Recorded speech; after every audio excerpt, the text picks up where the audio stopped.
nabigyan ng pagkakataon si Ping Lacson, mga kababayan, na magsalita na kasi nung nakaraan ay wala pong nag-interpolate sa kanya. Pero ngayon mga ka-GPnatics, napapansin ko yung mga ugok na mga senador ay parang natataranta, mga kababayan, na parang gustong-gusto nila napigilan itong si Ping Lacson at itong si Soto sa kanilang mga sasabihin. Mga senatong at congressman, papangalanan na ba ni Lacson, mga kababayan? Pakinggan natin. Are both recognized.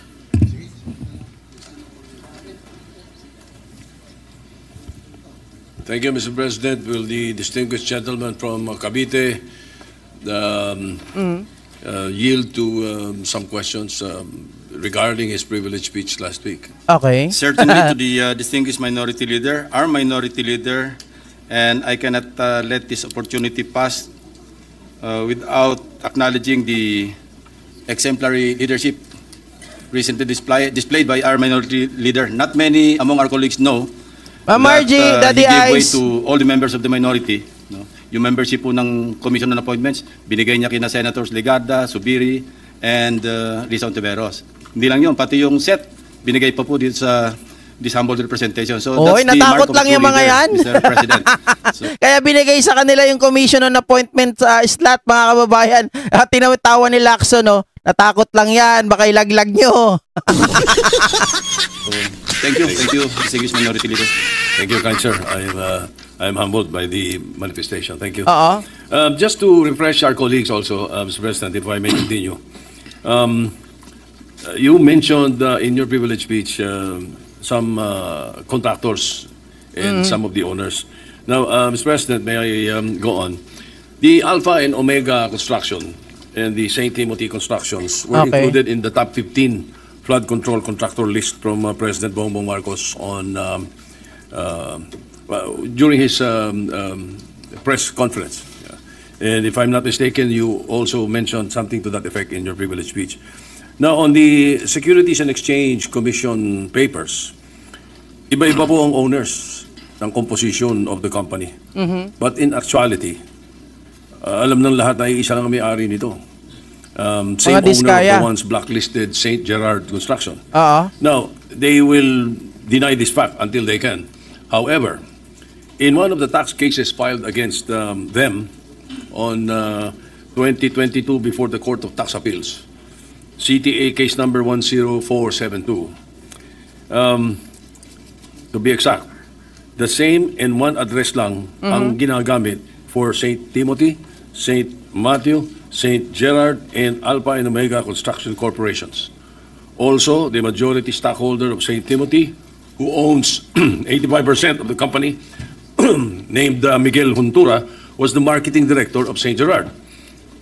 The question, Mr. President, billions of government projects concentrated and monopolized by a few. Mr. President, paano nila itong nailulusot?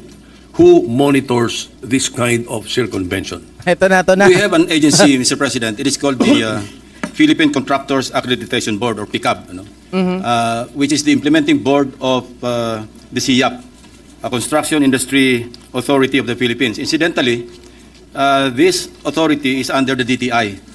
Pero it seems na medyo na haluan na rin yata ng konting, o hindi lang konti, nakatiwalian pagdating sa mga flood control projects, because information na keep coming in sa Christina Catherine Garcia, na itong PICAB nagre-resort na sa accreditation for sale.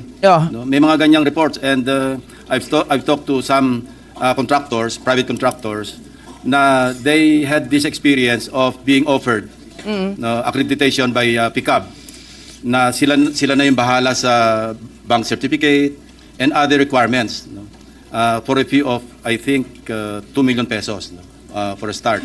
So ganito na po kasama talaga yung kalakaran sa ating bureaucracy. And I think in the second hearing of the Blue Ribbon Committee, because I believe, as we have monitored, na during the first hearing, guest po ninyo yung resource person nyo yung PICAB. And there's some issues that they could not explain during the hearing. And I think we can take this up again with them. Your observation in relation to St. Timothy and Alpha and Omega. Incidentally, Mr. President, Alpha Omega was mentioned by the Pride of Congress, who incidentally is the produced seed of our distinguished colleague, Senator Lauren Legarda. Sabi ko nga, move over, Senator Legarda, there's a new kid on the block. And to her credit, she produced a seed named Leandro Legarda Leviste. Nabanggit po niya itong Alpha Omega, na one of the 3 contractors na involved, na may resibo pa, ang sabi niya. I heard his interview sa radio TV, and he identified Alpha and Omega ba ito? Yes. Alpha and Omega Construction Corporation as one of the 3 bribe givers given through the district engineer of Batangas, First Engineering District, si Abelardo Calalo. And I think we should not stop at filing the information or filing the case with the prosecutor's office of Batangas. I think we should dig deeper into this case. Shone Hes. Congressman Leviste offered him to be a state witness, and I think the Department of Justice can pursue this. Patay kayo. If only to identify and to catch the bigger fish. Kasi lumalabas ngayon. To catch the bigger fish, tingnan nyo mga kababayan, yung mga reaction at mga gesture ng mga senatong mamaya. Makikita nyo, aligaga mga kababayan. As I mentioned in my privilege speech, naging bagmen na lang, naging legmen yung mga district engineers. No? Sila na lang yung tagatakbo ng mga contractors, and who knows, maybe even the funders who are the sponsors or proponents of insertions in the GAA. Well, thank you for that, Mr. President. May I know how the Philippine Contractors Board is formed? Ano ba ito? Paano nabubuo itong board na to? Who appoints the members? Who elect the members? Let me look into that, Mr. President. But I think that's a good question to be raised in the second hearing of the Blue Ribbon Committee led by our distinguished colleague, Senator Marcoleta. No? I-take note natin, Mr. President, so we can ask this question. That's good. Thank you very much. Now, speaking of government officials, to determine the involvement of government officials or intertwined ownership with those who have been blacklisted or those who have tax evasion cases, do you think we should also try to dig deeper during the evaluation of project contractors, such as going into the layers of their ownership? Hindi po ba dapat ganun ang gawin? Hello sa inyo dyan sa Hong Kong. Certainly, Mr. President, we should look into that. Yung interlocking directorship, ang tawag doon, na kung saan nilalayer, pero pag tiningnan mo yung corporation documents ng several corporations, nag-i-interlock yung mga director, sila rin. No? And of course, nilalayer para hindi ma-identify. And this is a practice being committed by, mga unscrupulous corporations that deal with the government, particularly mga flood control projects. Yeah, Mr. President, your guess is as good as mine also. Hindi ko nga alam kung paano nabubuo itong Philippine Contractors Accreditation Board. Kasi in 2023, the Bulacan River Project amounted to 96.4 million. Ay, Bulacan, special mention. Bilyan ba? Baka mamaya, dyan ka na naman. Tingnan nyo, i-epal na naman mamaya. Was deemed completed. However, upon the ocular inspection of the President, stated that more than 200 meters of revetment was not built. And the contractor is St. Timothy Construction Corporation. Nako po, talaga naman. So after this anomaly, the PICAB, the Philippine Contractors Board, the PICAB license of St. Timothy was renewed from 2025 to 2027, allowing them to again participate in other massive government projects. How can this happen, Mr. President, Your Honor? Meron talagang di ba? Most likely, Mr. President, ghost project po ito. Yung minention nyo na 96 million peso flood control project. Ang nangyayari po kasi, Mr. President, as I also mentioned in my privilege speech, minsan yung lisensya ng contractor, hinihiram na lamang ng District Engineering Office. At sila na yun nga ang tinatanong ko kahapon, mga kababayan, nasa batas ba na pwedeng ipahiram yung license, 'di ba? Kasi yung tatay ng mga diskaya ay nagpapahiram ng license nila para ito ay makipagbid at makakuha ng mga kontrata, 'di ba? Implement. Mga And the proyekto. district engineer is the one, upon receipt of the what we call project designation order. So mag-organize na siya, he will appoint the project engineer, PE. And he will also appoint yung inspector unit, yung mag-i-inspect. And even if hindi makumpleto yung project kasi nga ghost, no, mag-i-issue na rin sila ng tinatawag na statement of works accomplishment. Puro papel po ang tumatakbo ang mandar. Papel lang. Without the project being completed. And I think there's a failure in the monitoring system of the Department of Public Works and Highways in the central office. Kasi meron silang monitoring office I think under a USEC, in the department.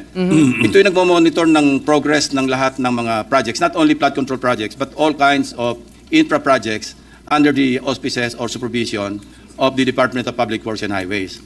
So I don't know how high up yung syndicate, but it seems that the DPWH has become a playground of syndicates. Kasi nung sinabi nga ni Secretary Bonoan na isolated case ang first engineering district ng Bulacan, I did not believe him, Mr. President. Kasi mismong ang presidente, pag nag-iikot sa iba't ibang lugar, may nakikitang ghost projects. Bawal manghiram ng lisensya, Sir Odi Lenon? Bakit yung mga diskaya, tawag dito, wala silang takot, di ba? With the interview nitong si Julius Babaw, ay sinasabi nila na nanghihiram sila ng lisensya doon sa kanyang biyanan. Di ba? Si Curly, nanghihiram ng ng lisensya ng kanyang biyanan at nagbabayad pa nga sila dito sa license fee kapag may mga project sila na natapos, 'di ba? Ano ang sanction kaya doon sa papahiram ng lisensya if ever? I myself, my team was able to validate this in Nauhan, in Sitio Dike, Barangay Apitong. And I was listening to this interview by Secretary Bonoan. Sabi niya, miscommunication lang daw with the barangay chairman na sinasabing yung project na sinasabing ghost project, ibang lugar daw. Well, ang sinabi niya, Barangay Dike. Barangay, hindi raw sa Barangay Apitong. Pinag-uusapan na dito, Bulacan ha? Is in Barangay Apitong.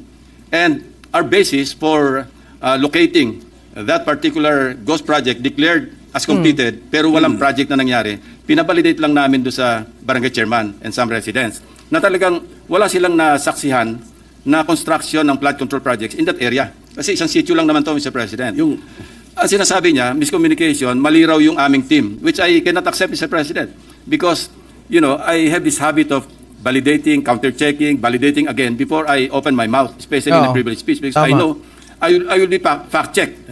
And it really happened because andyan na yung media, nagpunta na doon sa mga binanggit kong ghost projects, and they were really fact-checking kung talagang ghost projects. And here comes the DPWH Secretary, no less, even accusing us, or insinuating at least, na mali kami, and mali rin daw yung media.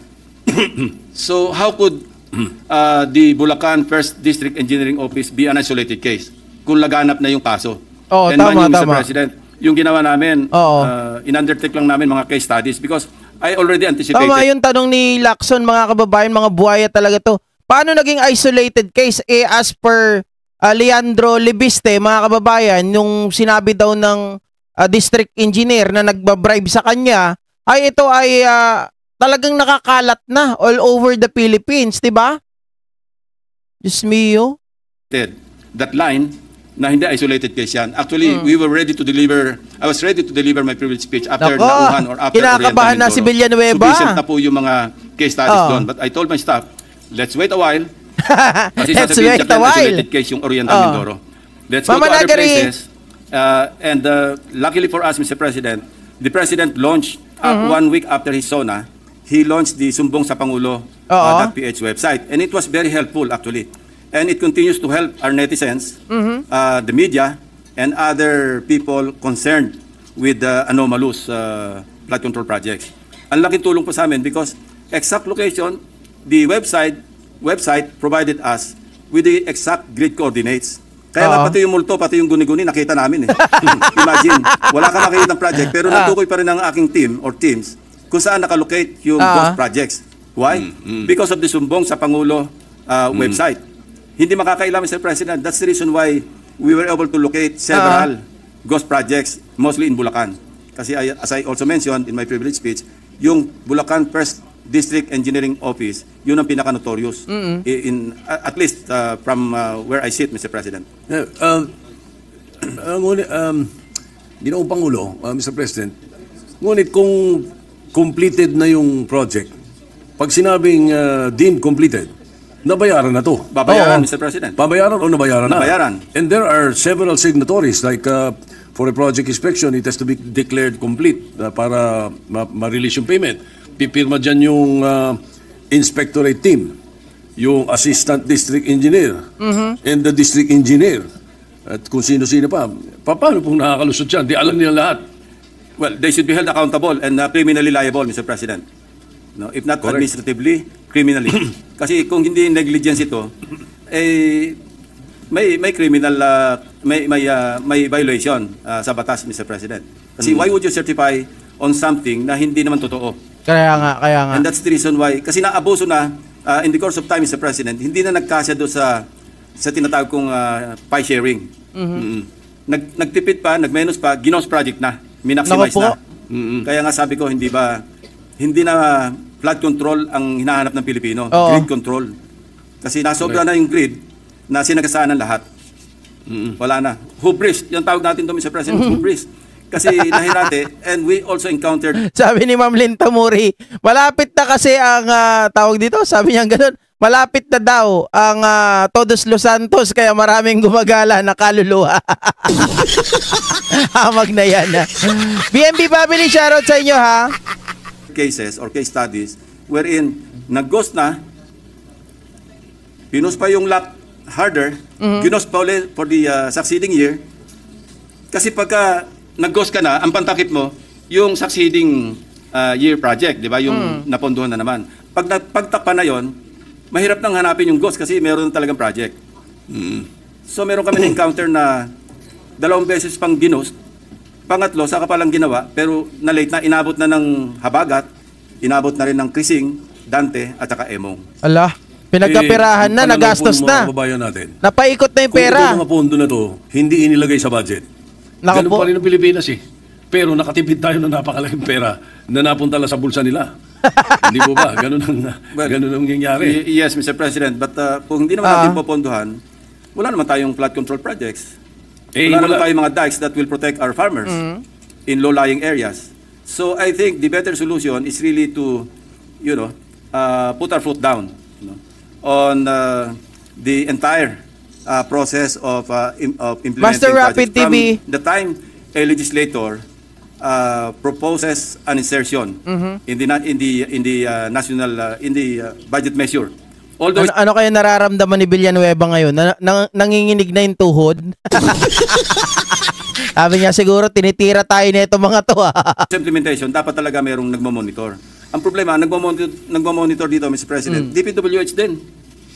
Yung bang pick-up nasa DPWH? And Mr. President, this is an implementing board of the Construction Industry Authority of the Philippines, which is under the DTI. Kasi nagbibigay sila ng license eh. Doon sa hearing, if I'm not mistaken, the way I heard it Ma'am Lucy, the last hearing, meron sila nung tinatawag na pick-up license na category. May category A. Yeah. No, may ganun, ano?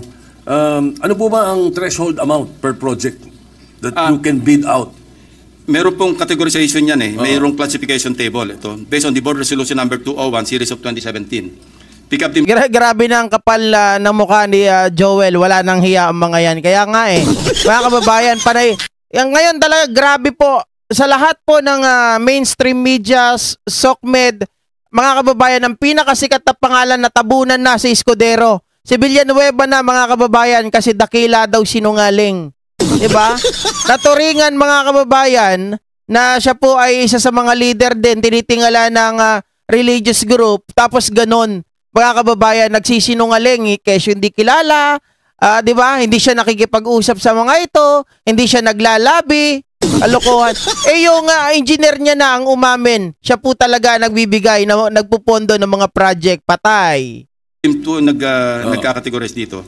Pag sinabi mong general engineering, pagka Ma'am Teresa Raza, pag sa general engineering, ang minimum net worth, yung equity, 30 million pesos. Tapos makakakuha ng credit points na 300 points. Merong hanggang sa umabot sa overall credit points. Now, do sa third stage of adjustment on allowable ranges of contract costs, yung ARCC, No, ang sinasabi dito, pagka yung medium B, ito yung A, kasi large A yung double A. Ang sinasabi, yung single largest project above 75 million up to 150 million pesos. No? And then yung allowable range of contract cost up to 300 million. Yan po yung pagka ang sinabanggit ko kanina, ang category A, contractor A. Kasi hanggang quadruple A po yan, Mr. President. So may threshold. Meron po. Yun. Ngayon, Mr. President, this is based on records, ha? Yung MG Samidan Corporation's license is category A. All right? Only. Yet, for the year 2022 to 2025, it bagged 58 flood control projects amounting to 5 billion Okay. 0.02. Lampas po, Mr. So, President. is this, it is definitely not within the allowed amount in Capacity. category A license. Oo. Yes, Mr. President. Ito yung sinasabi ko nung nakaraan, mga kababayan, na naging issue din ito doon sa pamilya ni Bongo. Category A lang sila, pero nakakapag-bag sila ng more than sa category nila, mga kababayan. So paano nangyayari yun kung walang labihan na 'di ba, nagaganap? So ibig sabihin may mga tao, mga kababayan, and it suffice doon po sa sinasabi ni Congressman Leandro Libiste na talagang scripted na lang, mga kababayan, yung nangyayaring bidding. Ito ay meron ng resulta bago pa man mag-bid. Mga kababayan, bago gumaganap ang bidding para lang masabi na talagang, uy, legal to nag-bid kami. Pero ang totoo, meron na talagang nanalo ka agad. Tataka ka eh. Tingnan mo category A, ito lang ang pwede sa inyo. Hanggang ganitong budget lang ang pwede nyong i-bid. O hanggang dyan sa category na yan para yung project, kunwari ang project ay worth 500 million, nandito lang kayo. Hindi kayo pwedeng lumagpas sa 551 na million pataas kasi nasa category A lang kayo. Pero hindi ko alam yung kung hanggang saan yung category ng category A kunwari lang yung 500 million. Baka mamaya sundin nyo. Sinabi ni GP, 500 million lang daw ang pinakamataas sa category A. Ano lang yon, example lang, mga kababayan. Ang sinasabi ko lang dito, category A lang kayo, hindi kayo pwedeng lumagpas, pero ang nababag nyo ng mga project ay more than category A. So, magtataka ka, paano napunta sa inyo yon, mga kababayan? 'Di ba? Nang wala man lang nagrereklamo. Questions that we should ask pick up to clarify. Kasi paano makakakuha ng ganong kalaking kontrata kung siya ay medium B or license category A? Kasi sinasabi rito sa table, ang single largest project above 75 million up to 150 million. And allowable range of contract costs up to 300 million. Kasi kung billion, medyo lampas-lampasan siguro. Oo, tama. Baka pang quadruple or triple A na yan, Mr. President. Oo. 5 billion po. Ito pa. Maganda ito. Lalong sumasarap. In 2019, itong MG Samidan's paid up capital is only 250,000 pesos. Lalo na, Mr. President. Ano? Di ba? Come 2022, how is it possible that their financial capacity increased to undertake billions worth of projects? Grabe naman yun, mga kababayan. 200,000 something lang. Tapos financial capacity, naging billion. Ang bilis Skyrocket I think, Mr. President, the Distinguished Minority Leader, we should attend the second hearing of the Blue Ribbon Committee and clarify po natin ito. Wala po yung ating chairman ng Blue Ribbon dito, but I have a comment, if I may, Mr. President. Salamat, Master Rapid TV. September 1 din yata yung first hearing natin ng DBCC. Baka naman pwedeng pagsalisihin natin yung petsa kasi parehong gusto nating mag-attend do sa dalawang all too important hearings. So baka naman pwede mapakiusapan natin yung Blue Ribbon na ilihis man lang sa ibang petsa, not on September 1. Kasi September 1, I don't know kung anong araw yon, but if it's session day, maubusan tayo ng oras. Is it at the same time? Yeah, we take note of that, Mr. President. Ito na. We will consult with the chairperson of the Blue Ribbon Committee and the chairperson of Finance, Mr. President. Thank you. Thank you, dear colleague. Thank you, Mr. President. Now, during the hearing also, Mr. President, that's why talagang tama, napakahalaga na maka-attend tayo nito mga hearings na ito. I found out that yung blacklisting po nila is only 1 year. Naku po naman. I feel that it's too lax a penalty for being blacklisted. 1 year lang? Hindi lang yun Tapos gagawa pa rin yung kumpanya. Do you think we should come up with a sticker penalty? Tama. Let's say 3 to 5 or 3 or 5 years. Simple lang yun, mga kababayan Ang mangyayari lang dyan, sa totohanan masyadong malambot yung parusa. Biruin nyo mga kababayan, blacklisted. Siyempre, bago ka ma-blacklist, sabihin natin mga kababayan, nangurakot ka na ng sandamakmak na bilyones-bilyones. Mga ka-GP Natics, sa totoo lang, yung bilyones na kinurakot mo na yan sa mga ghost project, siguro it takes at least mga kababayan bago mo maubos yan kung ikaw ay gastador, 'di ba? Maluho. Mga kababayan, kahit siguro 1 dekada.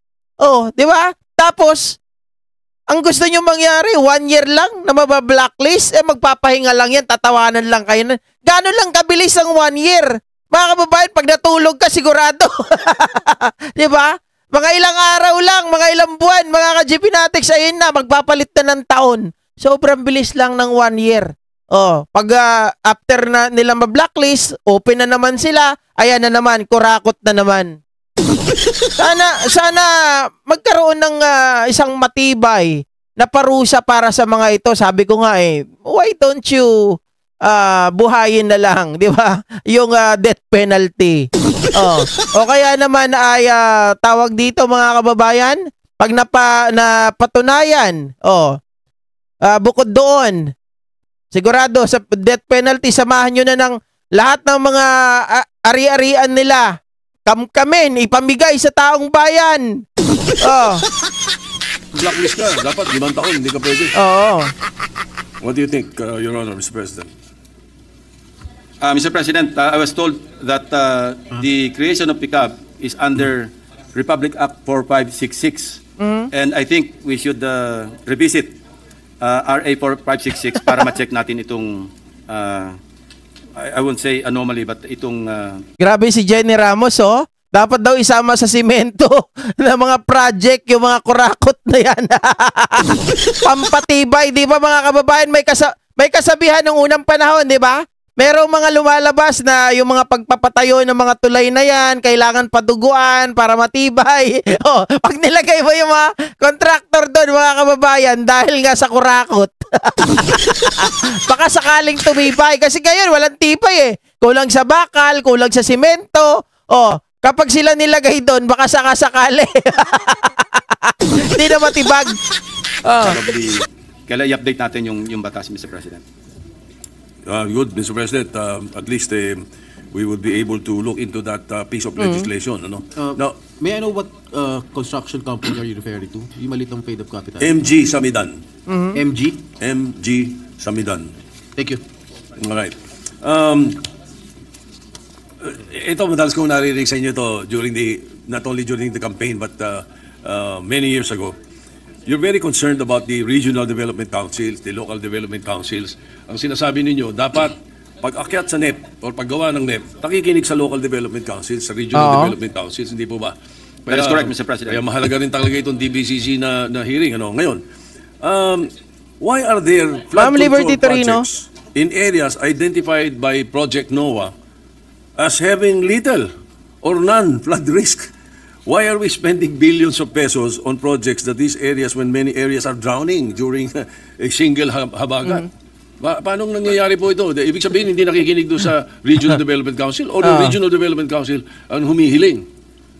Mr. President, this is one flaw in the budget process that we want to correct. And I've been very vocal in this regard. Dahil year in, year out, and I hope I have always raised this question, our colleague, Senator Ligarda, when she was chairperson, paulit-ulit ko po yung tanong, bakit 20% lamang ng output ng local development councils, particularly our regional development councils, ang na-adapt sa NEP? Imagine 20%, and yet, dapat yung bulk ng mga projects... Hindi, sila yung pampatibay.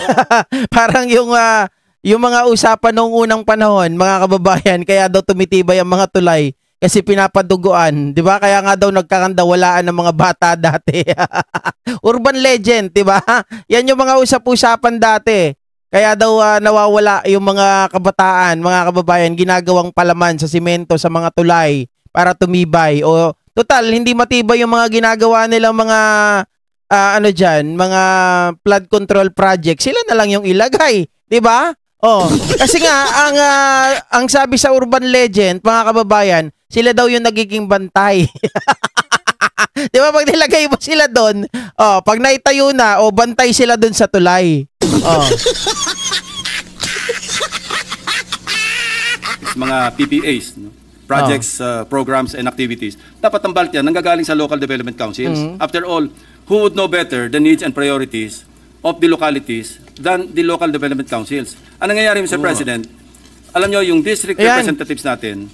Tama-tama, mahina ang parusa sapagkat alam naman natin, mga politiko din po yung kanilang mga kasabwat dito. Kaya nga, yung parusang bitay, mga kababayan, ay hindi po ma-reactivate dahil alam nila sila ang unang mapaparusahan pag nagkataon eh. Diba? Si Webster binago na pala ang meaning ng blacklisted, I shall return. Should be represented in the local development councils, and they are. No, even in the barangay development council, they can send their representatives, and then municipal, city, provincial, pwede sila mag-attend, and that's where they should, debate with the local government units na kailangan nila yung mga proyekto rin sa loob ng kanilang district.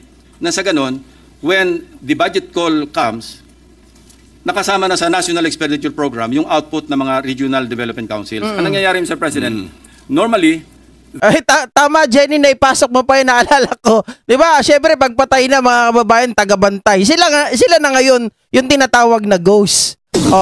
Ghost project. Maja-justify na ngayon, ghost project ka na, may ghost dyan, may nagpapakita. Hamag na yan. Tama, isama sa simento ang katawan, labas ang ulo. Yari ka! Kaya lang, baka maparusahan tayo ng human rights kapag ganyan. They don't participate. Why? Because sabi nila, pagdating naman sa Congress, kami naman ang bida eh. Mag-i-insert lang kami. Ang problema sa insertions, walang consultation sa end users, sa local government units. Wala rin consultation sa mga implementing agencies.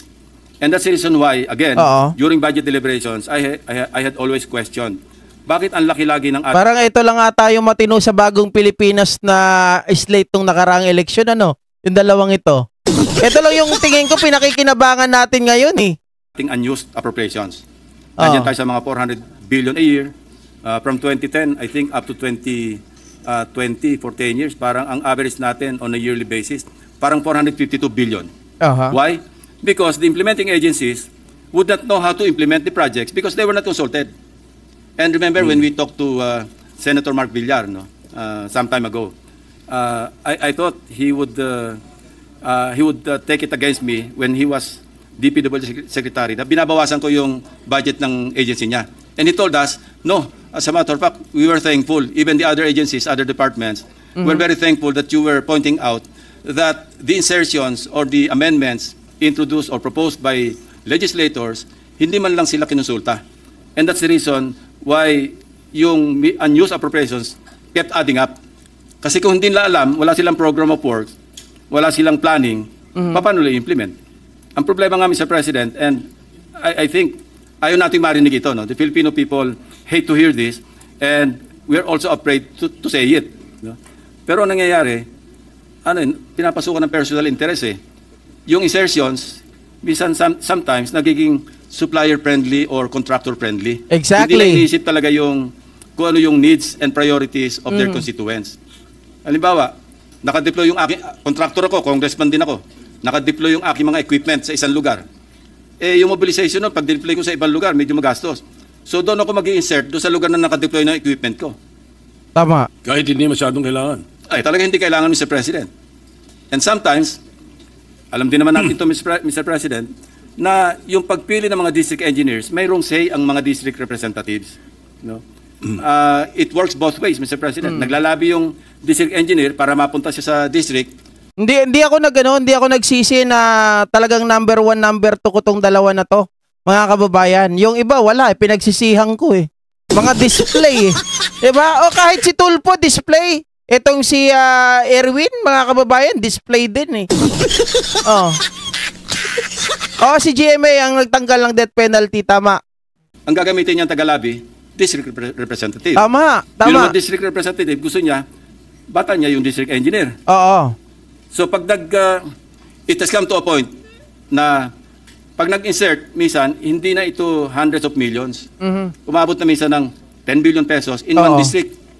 We heard stories about, or based on records, isang district, 51 billion. Aha. Isang district, 15 billion. Ay kasi maraming dadaanan Malulunod eh. sila doon, Mr. President. How can one district absorb, ang tinatawag natin, absorptive capacity? Oo.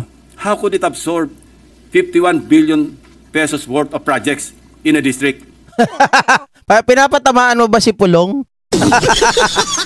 51 billion. Parang napupunta na tayo kay Pulong ah. Yari ka! Tell me, Mr. President. Wala, Jenny Ramos, walang kumukontra sa kanila kasi, mga kababayan, yung tuhod nila nangangatog na, hindi na alam kung anong gagawin eh. Tayo ba ay magsasalita dito? Baka maboljak tayo kapag kumontra tayo sa mga to. Imposible. I've heard the NCR mayors complaining eh. Don't you think it's time that the local executives and the Sanggunians be actively involved in flood control projects? I believe so, Mr. President. No? Kaya lang, pag nag-sign off yung local government units, halimbawa, bago makapag-start ng project, yung contractor sa isang munisipyo o sa isang probinsya, at hihingi pa ito ng permit sa mayor, nadagdagan na naman yung ating... Yan ang problema natin, Mr. President. So I think, ang pakialam dapat ng mga local government units, by way of the local development council, sa planning, Mr. President, dapat dyan sila mas malaki ang pakialam. And then, after the completion of the project, may pakialam sila to inspect kung nasunod ba yung specs, kung naandyan ba talaga yung project, hindi ba ghost. I think, doon sa Marami talagang secret agent itong si Panfilo Lacson. Mga kababayan, kahit doon sa Congress, kapag dating kay Akop, kasi mga dating military to mga to eh. Mga kababayan, talagang pagdating sa intelligence, ay hindi mo po matatawaran talaga. Mga kababayan, dahil marami itong mga kilala, marami silang mga mista-mista, mga body-body, di ba? Kaya sa mga balita, lagi silang nauna. Kaya yung balita kay General Torre, mga kababayan, na siya ay nag-ano sa kanyang power na nasagasaan niya yung mga tao nung mga matataas na opisyal, I do believe with that statement. Dalawang phases na yun, doon dapat may pakialam yung mga local government units. But in the process of implementation, pag binigyan natin ng poder, at kung ng permit, matadagdagan yung slice ng pie, Mr. President. So mas pwedeng pakinggan itong sinasabi. Kasi si Manila Mayor Moreno, sabi, yung 200 flood control projects daw in Manila, worth 14 billion, ay wala raw lahat permit. So in other words, hindi kumuha ng permit sa kanila kasi. Pero ang sinasabi naman ni Mayor Belmonte, Joy Belmonte, many flood control projects bypass the LGU, not as far as permits are concerned, but as far as the redundancy or alignment with their city plans. So more or less, lumilinya sa sinasabi mo. Yes, Mr. President. Yan. Lumalabas na rin ngayon, mga kababayan, yung redundancy, di ba? Si Pangulong Bongbong Marcos, meron siyang iniipit na pondo na parang 60 to 80 billion, mga kababayan, pero itong si Aimee ay pinakikiusap yon. Ano pa nga parang ang dating hindi pa nakikiusap, mga kababayan, parang galit pa parang bossy-bossy na pakawalan mo na yan. Bakit?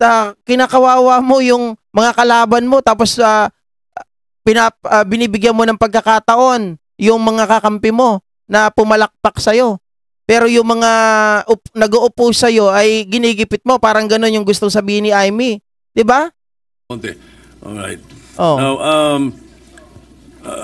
one final question, Mr. President, Your Honor. Do you think it's time we put a cap on how many government infrastructure projects a contractor may be awarded? Let's say a maximum of 5 projects. Tapos hindi annual. Total, ilang daan yung mga kontratista na yan. Dapat marami nila. Tama. Maraming maliliit, maraming gustong tumulong. Nakukupong ng 15. 500 billion, 15. I think it's about time, Mr. President, we study the possibility of having a cap. Waldo Maria. Will you agree to that, Mr. President? I could not but agree, Mr. President, na kasama nito pag na-revisit natin yung RA 4566, the law that created the PCAP. No? Baka pwedeng lagyan natin ng cap. Huwag naman yung makopo ng, well, there's always 1,000 ways to skin a cat, so to speak, Mr. President. No? Magagawa lang ng napakaraming corporations o construction companies, yung isang contractor, di ganun din ang suma total, Mr. President. Pero doon papasok naman yung sinasabi natin sa board na scrutinize nila ang mga members nitong mga kumpanya na ito at kung sino-sino lang. I agree. Oo nga, tama. Ganyan din ang gagawin yan eh. kapag ang isang kumpanya, mga kababayan, nakuha na nila yung maximum cap ng project, mga ka-GPnatics, ang gagawin niya nila, magmumultiply yan, di ba? Magmumultiply in a fact na gagawa sila ng mga sub-company para dito sa mga ito, para makakuha pa ng mga project. Pero sabi ni Soto, dyan papasok yung pag-scrutinize sa mga ito. Mr. President, this is really a very complex problem, no? Maganda lang, it has come to light because of the SONA of the President, followed up by his Sumbong sa Pangulo website. Kaya medyo nagising din yung ating mga kababayan na maging involved na. Because after all, these are taxes that they keep paying, no? Pumunta ka lang sa mall, sa grocery, taga ka agad ng 12% VAT eh. Wala naman lumiligtas sa tax, maski yung tax evader, hindi makaligtas sa VAT eh. And so also, we should all get involved. And yes, indeed. Kahit ang tax evader, walang ligtas sa VAT. Pero, mga kababayan, ito ay hindi po hadlang sa kanila. Kumbaga, baliwala sa kanila to. Tax evader nga eh. 'Di ba? Nangungurap ng pagkalaki-laking pera eh. So, para sa kanila, bariya-bariya yung tax na yan para sa kanila. 'Di ba? So, much better pa rin, mga kababayan, ang talagang tingnan talaga natin dito, 'di ba? To stop this mga corrupt contractors, mga politiko, 'di ba? Para nang sa ganun, mapakinabangan natin. Biruin mo, pagkalaki-laking pera inuutang natin sa ibang bansa, tapos mapupunta lang sa mga corrupt na politiko, contractors, mga congressman, mga senatong na ito. Mga kababayan, samantalang dapat ay maganda na ang Pilipinas ngayon na kahit na bulto-bulto ang pag-ulan, sunod-sunod ang mga bagyo, 'di ba? Ay hindi na tayo maapektuhan. Pero ngayon, konting ulan, mga kababayan, 30 minutes na pagkalakas-lakas na ulan, ay siguradong baha na agad.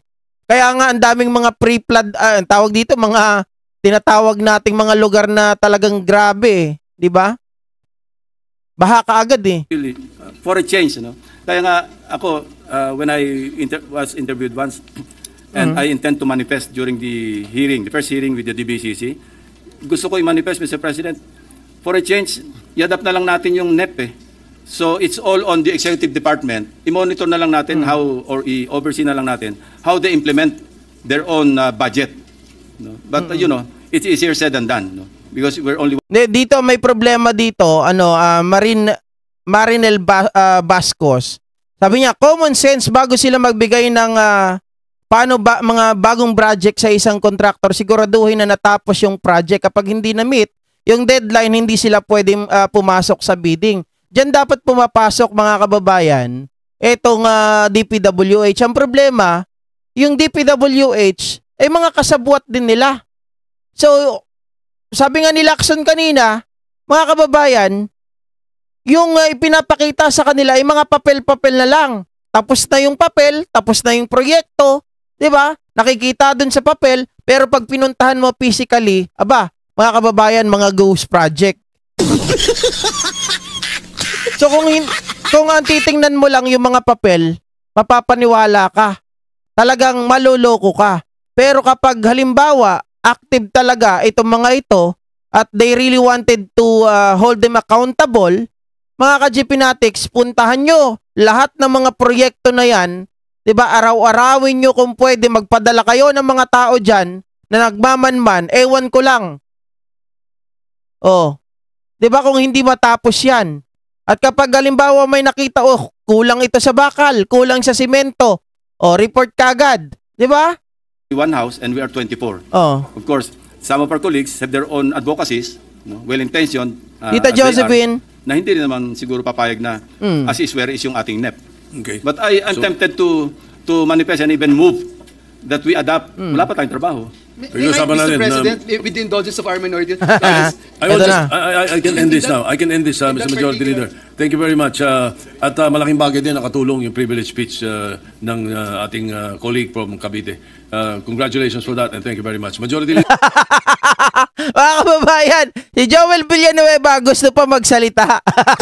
Pero tama lang, hindi parang hindi pinayagan nila Tito Zen, mga kababayan, na ito ay makapagbigay po ng kanyang statement.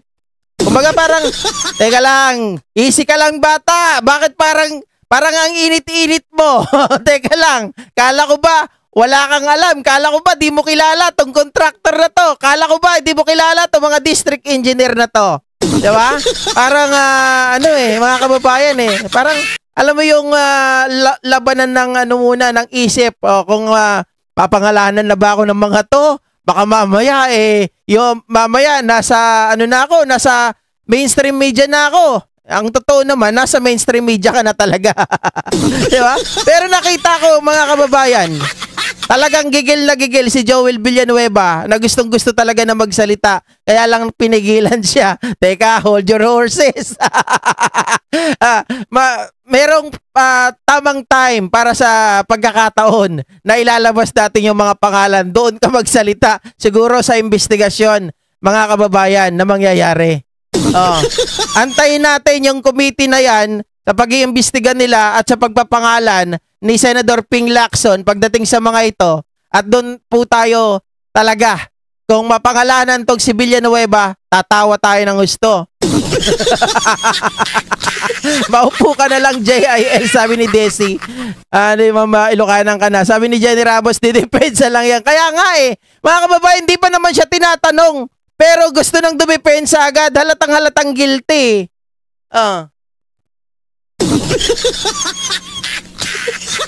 Mga itlog nila nasa noon na, lalo na si Joel is lying. Anyway, mga kababayan, magandang gabi po muli sa inyong lahat, mga ka-GP Natics, at maraming salamat po sa pagsuporta at panonood ngayong gabi. Maraming salamat sa lahat ng mga kababayan natin dyan na kahit napagod, mga kababayan, ay patuloy po na sumusuporta po sa programa ni JNK or ni Go Philippines 3.0. Mag-ingat po kayo ang lahat, mga kababayan, at magkita-kita po muli tayo sa mga susunod na live stream natin, Wonder Woman, at syempre sa mga uploads natin, mga ka-GP. Bye guys! See ya!